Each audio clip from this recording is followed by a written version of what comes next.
So hello everyone, চলে আসলাম নতুন আরও একটা ভিডিওর সঙ্গে। তো আজকে না এই যে পার্সেলটা দেখতে পাচ্ছ, এই পার্সেলটা পেয়ে আমি পুরো সারপ্রাইজ হয়ে গিয়েছি।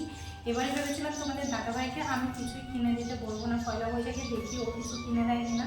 তো হঠাৎ করে দেখি এই পার্সেলটা এসেছে। সত্যি বলতে এই পার্সেলটা দেখে আমি সত্যি করে সারপ্রাইজ হয়ে গিয়েছি। আমি ভাবতে পারিনি ও কিছু পাঠাবে, মানে এই প্রথমবার হয়তো আমাকে এরকম সারপ্রাইজ দিল কিছু পার্সেল পাঠিয়ে। তো চলো দেখা যাক পার্সেলটা কেমন এসেছে। জামাটা তো মনে হচ্ছে বেশ ভালোই আছে। তো হাতের কাছে ছুরি কাছি কিছুই পাইনি। তো চলো দেখা যাক কেমন আছে। হাত দিয়েছি পার্সেলটা। এই জামাটা বেসিক্যালি পয়লা বৈশাখের জন্যই। তো চলো দেখা যাক কেমন এসেছে পার্সেলটা।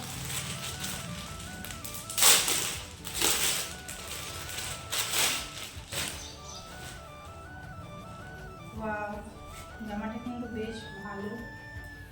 আরে আরে এই যে জামাটা দেখতে পাচ্ছ, জামাটা কিন্তু আমার এরকম জামা আরও একটা আছে, ও হয়তো জানে না।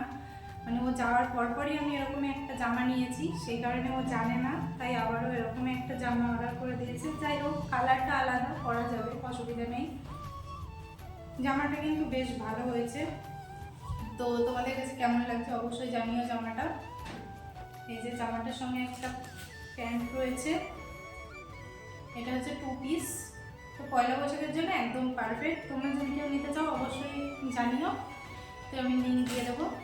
জামাটা কিন্তু আমার বেশ পছন্দ হয়েছে। আর সবথেকে ভালো কথা হচ্ছে আমি সারপ্রাইজটা পেয়ে ভীষণ খুশি হয়েছি। ও প্রথমবার আমাকে এরকম কোনো সারপ্রাইজ দিল।